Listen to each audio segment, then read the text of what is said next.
Everyone, तो आज हमारा है day 41 of financial term series. और इस फाइनेंशियल टर्म सीरीज़ में मैं हर टर्म को बहुत ही सिंप्लीफाई करके आपको समझाता हूँ, वो भी लेस देन 5 मिनट्स में। अगर आप इस सीरीज़ को पूरा फॉलो करना चाहते हैं तो इसका डिस्क्रिप्शन से आपको प्लेलिस्ट का लिंक मिल जाएगा, और इसके सारे नोट्स को एक्सेस करना चाहते हैं तो टेलीग्राम से एक्सेस कर सकते हैं। तो आज जिस टर्म के बारे में हम बात करने वाले हैं वो टर्म है डिविडेंड। अब डिविडेंड क्या होता है? मैंने देखा है कि बहुत जगह पे आप स्टॉक मार्केट की न्यूज़ पढ़ रहे हो, वहाँ डिविडेंड देखने को मिलेगा। आप न्यूज़पेपर उठा के देखोगे, वहाँ डिविडेंड देखने को मिलेगा। तो डिविडेंड होता क्या है?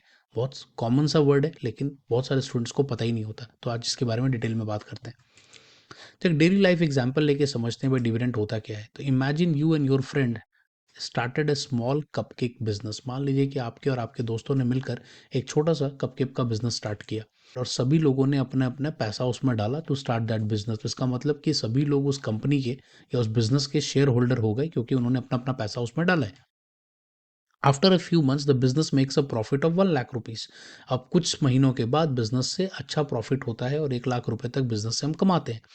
तो you decided to keep 50,000 to expand the shop and distribute 50,000 equally among all the investor.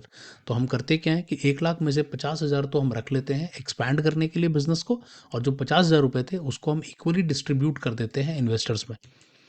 The amount each friend will receive is called dividend. तो जितने भी लोगों को, जितने आपके दोस्त थे जिन्होंने मिलकर के ये बिजनेस स्टार्ट किया था, उनको जो अमाउंट मिलेगा वो एक्चुअली में डिविडेंड कहलाता है। In a nutshell they are sharing the profit. तो जो प्रॉफिट हुआ उसके हिसाब से वो उसको शेयर कर रहे हैं। ठीक है।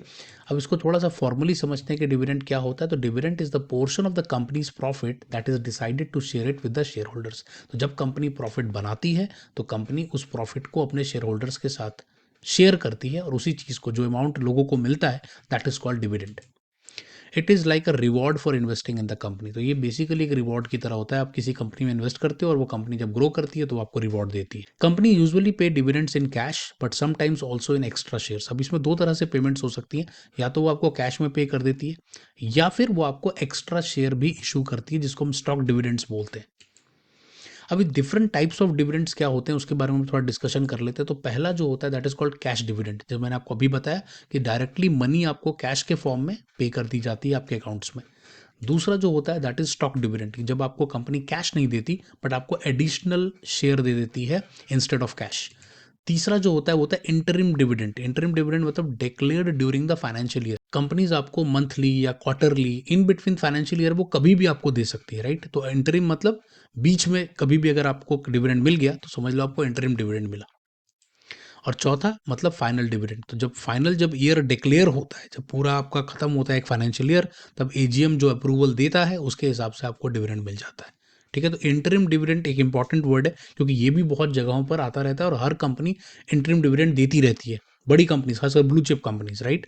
तो is that's the reason why ये वाला टर्म भी हमें दिमाग में रखना है। एक एग्जाम्पल लेकर इसको समझ लेते हैं। तो मान लीजिए कि आपके पास 100 शेयर्स हैं किसी कंपनी के, और कंपनी अनाउंस करती है ₹5 पर शेयर डिविडेंड। तो इसका मतलब आपको 100 शेयर के हिसाब से ₹500 आपके अकाउंट में आ जाएंगे, and that is your reward for investing into that company. So thank you so much. I hope कि आपको डिविडेंड समझ में आ गया हो, इसके टाइप समझ में आ गए हो, इसका एग्जाम्पल समझ में आ गया हो। अगर कोई भी और टर्म आप समझना चाहते हो तो प्लीज़ आप कमेंट सेक्शन में बता देना, ताकि मैं उसके ऊपर भी वीडियो लेकर आऊँ। और अगर आप चैनल पर नए हो तो सब्सक्राइब जरूर करना। मिलते हैं अगली वीडियो में।